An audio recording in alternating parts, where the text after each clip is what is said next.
이탈리아 상인의 재의식, 아름다운 르네상스를 창조하다. 이렇게 이 영상의 제목을 달아봤습니다. 오늘날 이탈리아 도시들을 방문하면 르네상스 시대에 제작된 화려한 그림과 조각들로 가득한 교회, 미술관, 박물관을 쉽게 접할 수 있습니다. 이러한 예술 작품을 후원한 주요 주체는 이탈리아 도시공화국과 상인들이었습니다. 그들은 신에 대한 경배, 도시의 미적 꾸밈, 가문의 명예를 위해 예술을 후원하고 제작했습니다. 특히 이탈리아 상인들, 그 중에서도 이자 대부업자들은 교회에 예술 작품을 기부함으로써 영혼의 구원을 추구했습니다. 중세말 교회는 이자 대부업자들에게 지옥의 공포를 설교하는 동시에 부당하게 취한 이익을 환원하면 구원을 약속하기도 했습니다.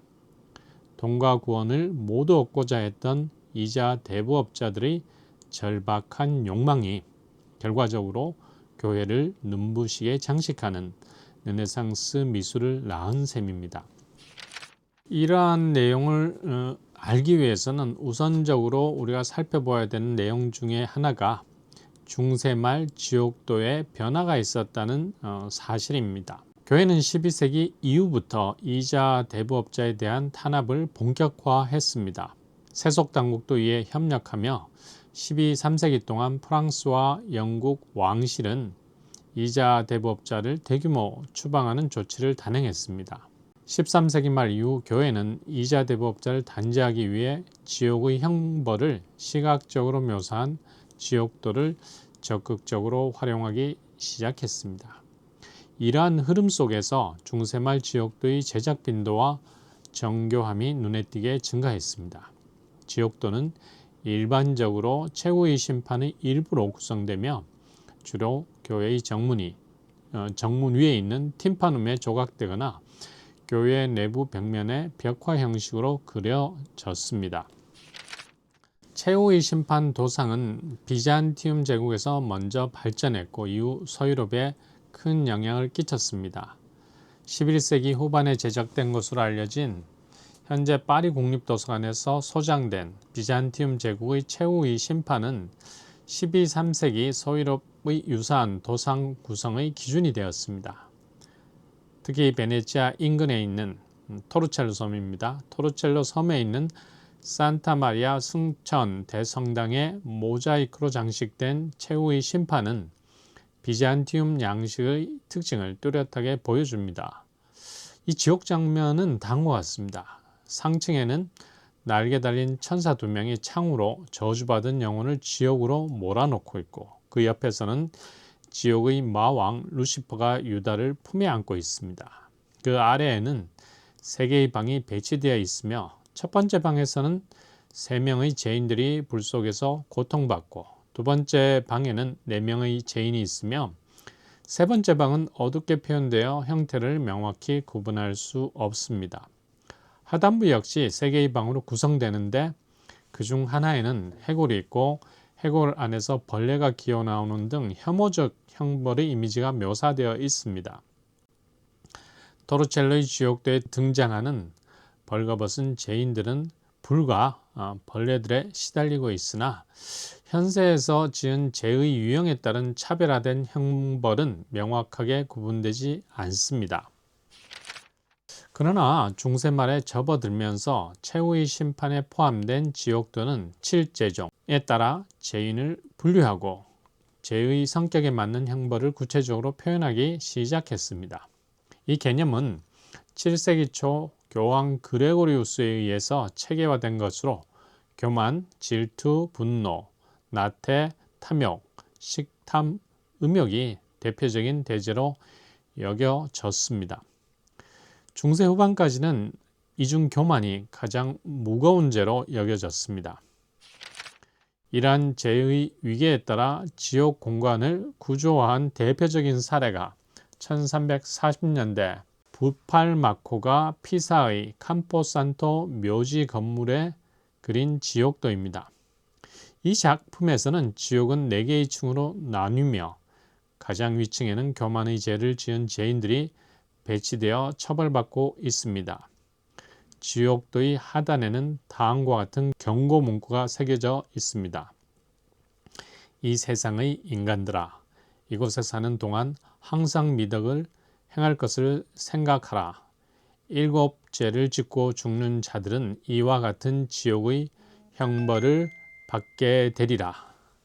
이러한 경고처럼 7가지 죄에 따라 구획된 지옥 공간에서는 각 죄에 상응하는 형벌이 내려집니다. 예컨대 탐욕의 죄를 저지른 자들은 녹인 동전을 뜨거운 샘물로 먹는 고통을 당하며 돈만을 쫓은 삶의 대가를 지옥에서 치르게 됩니다. 분노의 죄인들은 커다란 뱀에 감긴 채 불 속에서 몸을 움직이지 못한 채 고통받고 있으며, 식탐의 죄인들은 악마의 감시 아래 손이 뒤로 묶인 채 아무것도 먹지 못하는 형벌을 받습니다. 중세말 지옥도에 나타난 또 하나 주목할 만한 변화는 7가지 대죄의 순위가 바뀌었다는 것입니다.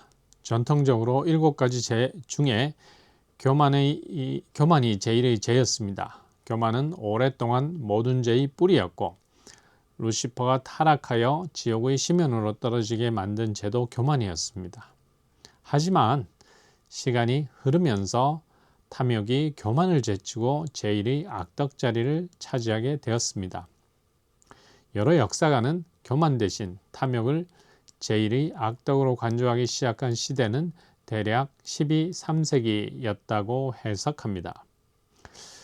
이러한 변화는 중세 후반 상업과 상인 계층의 성장 결과였습니다. 상인 중에서도 특히 이자 대부업자가 탐욕방의 대표 죄인으로 부상했습니다. 12세기 이후 탐욕이 교만을 제치고 제일의 악덕으로 부상하면서 그에 따라 탐욕의 죄를 저지른 이자 대부업자는 지옥 최고의 악당이 되었습니다. 이러한 시대의 변화를 잘 보여주는 지옥도가 1396년 시에나 출신의 화가 타데오 디 바르톨로가 산 지미냐뇨 대성당에 그린 지옥도입니다. 대성당 정문, 즉 서문의 내부 이쪽 벽에 그려진 지옥도는 7가지 죄에 따라 공간이 구획되어 있으며, 이는 가톨릭에서 단죄했던 7죄종을 의미합니다. 사탄이 있는 위쪽 부분의 왼쪽에는 교만의 죄인들, 오른쪽에는 시기의 죄인들이 고통받고 있으며, 중간 세 부분은 좌측부터 식탐, 탐욕, 음욕의 죄인들에게 배정된 공간이며, 가장 아래쪽은 글자를 정확히 확인하기 어렵지만 나태와 분노의 죄인들이 있는 공간입니다. 이들은 지옥에서 영원한 고통의 형벌을 겪고 있습니다. 신도들이 미사를 마치고 나오면서 시선을 약간 들었을 때 가장 눈에 띄는 위치에 탐욕방이 그려져 있고, 이 탐욕방의 대표적 죄인이 바로 이자 대부업자입니다.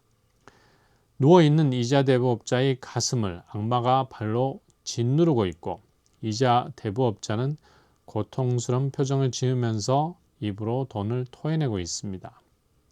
이자 대부업자의 몸 위에는 이탈리아어로 우스라이오, 즉 이자 대부업자라는 글씨가 선명하게 쓰여 있습니다. 중세말 지옥도에 묘사된 탐욕방의 제1의 죄인 이자 대부업자는 시각적으로 확인하기가 쉽습니다. 지옥도에 명확하게 이자 대부업자라는 글씨가 적혀 있기도 했지만, 대체로 이자 대부업자는 돈주머니를 목에 걸고 있는 모습으로 그려졌습니다. 단테가 지옥여행에서 만난 이자 대부업자들은 목에 가문의 문양이 새겨진 돈주머니를 차고 있었습니다. 당시 사람들은 암태지 문양의 흰색 돈주머니를 차고 있는 사람이 바로 파도바 출신의 대표적인 이자 대부업자 리날도 스크로베니임을 쉽게 알아차렸을 것입니다. 이 가문의 문양이 암태지였고 돈주머니는 이자 대부업자를 상징했기에 이 두 가지 요소를 결합하면 그가 바로 파도바 출신의 리날도임을 확인할 수 있는 것입니다. 리날도의 아들 엔리코가 조토에게 의뢰한 최후의 심판에는 돈주머니를 목에 건 이자 대부업자들이 지옥에서 고통받고 있는 모습이 나옵니다. 중세말 교회는 이자 대부업자를 강하게 공격했지만 구원의 가능성도 열어주었습니다. 그 가능성은 바로 연옥이었습니다. 프랑스 중세 역사가 자크 르고프는 12세기에 교회가 만들어낸 연옥이 이자 대부업자에게 종국에는 구원받을 수 있다는 희망을 주었다고 말합니다. 즉 현세에 저지른 이자 대부라는 죄를 연옥에서 불로 정화함으로써 최종적으로 최후의 심판에 천국으로 갈 수 있게 되었습니다. 하지만 이자 대부업자가 구원을 받으려면 생전에 청산할 일이 한 가지 있습니다. 교회는 이자 대부업자들에게 부당하게 취득한 이익을 원주인에게 돌려주라고 가르쳤습니다. 12세기 이후 교회와 신학자들은 이자를 포함해 부당하게 얻은 나쁜 이익을 반환하라고 가르쳤고 이를 체계화하는 담론을 만들어냈습니다. 중세 말 프란체스코와 도미니쿠스 수도회 출신의 설교자들은 이자 환원 캠페인에 동참했습니다. 이들은 도시를 돌아다니면서 설교했고 특히 이자 대부업자들에게는 부당하게 수취한 이자를 돌려주지 않으면 지옥에 떨어질 것이라면서 목소리를 높였습니다. 이 설교가들은 이자 대부업자뿐만 아니라 이 거래에 연루된 공증인, 중개인, 친척, 고용인 모두가 이 불법적인 죄에 관한 책임을 져야 하고 게다가 이 죄는 자식들에게까지 상속되기 때문에 살인보다 더 나쁜 죄악이라고 외쳤습니다. 이에 더해 이자 대부업자들이 지옥의 공포가 두려워서 자신의 설교를 들으려고 오지도 않는다고 질책하기도 했습니다. 교회의 전방위적인 공격으로 적지 않은 이자 대부업자들이 부당하게 수취한 이자나 이익을 원주인에게 돌려주라는 유언을 했습니다. 중세말로 갈수록 이런 종류의 유언은 상대적으로 줄어듭니다. 이자 대부업자들은 이러한 유언이 공개적으로 자신의 죄를 밝히는 것이기에 다른 우회적인 방법을 모색했습니다. 게다가 현실에서 원주인인 채무자를 찾는 일이 그렇게 쉽지는 않았습니다. 보통 이자 대부업자들이 이자를 반환함으로써 죄를 뉘우치고 구원받고자 하는 시기는 나이가 들어서였습니다. 그러나 이때쯤 되면 원주인을 찾기 어렵거나 원주인이 사망하는 경우가 흔했습니다. 반환 대상이 명확하지 않을 경우 교회는 그리스도의 빈자에게 부당하게 수취한 이자나 이익을 반환하라고 가르쳤습니다. 물론 교회가 그리스도의 빈자에 해당했죠. 이러한 상황에서 중세말 이탈리아 대부업자들이 찾아낸 방법은 예술 작품을 통해 교회를 후원하는 것이었습니다. 이들은 그림과 조각으로 교회를 웅장하게 화려하게 장식했습니다. 대표적인 인물이 바로 파도바 출신의 이자 대부업자 엔리코 스크로베니였습니다. 그의 아버지 리날도는 단테가 신곡에서 지옥에 있는 것으로 묘사한 이자 대부업자였습니다. 이들 가문이 파도바를 대표하는 귀족 가문으로 성공할 수 있었던 배경이 이자 대부업이었습니다. 이들은 이자 대부로 번 막대한 재산을 활용해 카라라, 에스테 가문 등 북부 이탈리아의 주요 제후 가문들과의 혼인을 통해 가문의 명예와 위신을 높이려고 했습니다. 하지만 스크로베니 가문은 대부업자라는 오명을 완전히 벗지 못했습니다. 엔리코는 가문의 죄를 뉘우치고 영원의 구원을 얻기 위해 예배당을 건설하고 당시 이탈리아에서 가장 유명했던 화가 조토를 초청해 예배당을 아름다운 벽화로 장식했습니다. 조토가 예배당에 그린 여러 벽화 중 최후의 심판에는 무시무시한 지옥 광경이 묘사되어 있습니다. 이 지옥도에는 3명의 익명의 이자 대부업자와 이자 대부업자를 상징하는 유다가 지옥의 형벌을 받고 있습니다. 지옥 반대편에는 엔리코가 자신이 건설한 예배당을 마리아에게 봉헌하고 있습니다. 엔리코가 최후의 심판을 이렇게 구성한 것은 자신들이 범한 죄악을 지옥에서 처벌함으로써 회개하고 예배당을 마리아에게 봉헌함으로써 최종적으로 구원을 얻기 위함이었을 것입니다. 14, 5세기 피렌체를 대표하는 이자 대법자 가문들도 교회를 아름답게 장식하면서 자신들의 죄를 뉘우치고 구원을 얻고자 했습니다. 코시모 대 메디치도 엔리코처럼 비슷한 종류의 그림을 의뢰했습니다. 1445년 코시모는 필리포 리피에게 산타크로체 수도원 성당에 배치할 제단화 제작을 의뢰했는데요. 리피가 그린 제단화 위쪽 그림은 프란체스코, 다미아노, 코스마 그리고 파도바의 안토니오 성인에 둘러싸인 아기 예수와 성모 마리아입니다. 스테파노는 프레델레라 불리는 받침대에 5개의 장면을 그려 넣었습니다. 성인 프란체스코가 오상을 받는 장면, 코스마와 다미아노 성인이 병자를 치료하는 장면, 성모 희보 장면, 코스마와 다미아노 성인의 순교 장면, 그리고 파도바의 안토니오 성인이 이자 대법자의 심장에 기적을 행하는 장면입니다. 이 기적 장면에서는 몇 명의 의사가 죽은 이자 대부업자의 몸을 열었는데 심장이 없다는 것을 발견하고 이에 설교 중이었던 파도바의 안토니오 성인이 이자 대부업자의 심장이 옆방에 있는 동계에 들어있다고 알려줍니다. 이 그림은 내 보물이 있는 그곳에 너의 마음, 즉 심장도 있느니라 라는 마태복음 9절에서 나온 것입니다. 당시 이자 대법자로 비난받았던 코시모는 왜 이런 그림을 의뢰했을까요? 게다가 프란체스코 수도사 안토니오는 이자 대법을 단죄하자는 설교로 유명했던 인물입니다. 안토니오가 한 설교를 한번 읽어보겠습니다. 이자 대부업자들이 저주받은 무리는 지상에서 번성하였으며 그들의 이는 사자의 이빨과도 같다. 사자는 2가지 특성이 있는데 단단한 단일 골격으로 구성된 목뼈와 악취를 풍기는 이빨이다.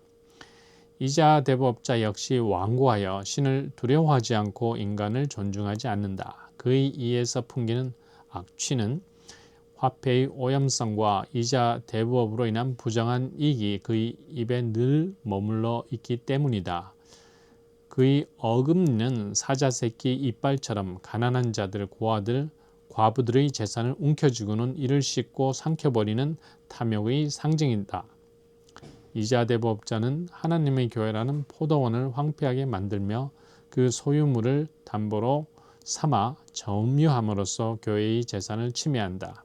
그는 주님의 무화과나무 곧 수도의 공동체를 약탈하고 파괴하며 그 결과로 수도 서원을 한 수도자들이 기여와 갈증에 시달리며 공동체는 점차 쇠퇴하게 된다. 그리고 우리는 이러한 자들이 자선을 베푼다며 손을 내미는 모습을 보게 된다. 그러나 그 손은 가난한 이들의 피로 물들어 있다. 그는 이자 대부업자들에게 영원한 지옥의 형벌을 피하라며 이자 대부로 번 돈을 정당한 주인에게 돌려주라고 강력하게 권고했습니다. 정당한 주인을 찾기 어렵다면 기부하거나 자선을 베풀라고 권고했습니다. 이런 설교자들의 권고로 이자 대부업자들은 교회에 기부하고 종교단체에 가입하고 자선을 베풀고 때론 채찍질 고행에 참여함으로써 4, 5세기의 구원을 얻고자 했습니다.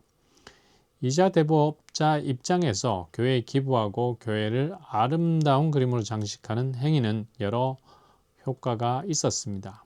이렇게 함으로써 자신들이 이자 대부업자라는 대중적 이미지를 정화하고 이자 대부업자를 단죄하라는 설교가들의 마음을 달래고 자신의 죄를 속죄받을 수 있었습니다. 코시모도 엔리코처럼 그림에서 이자 대부업자를 공개적으로 처벌함으로써 자신들의 죄를 씻고 교회로부터 구원을 약속받았던 것이 아닐까요?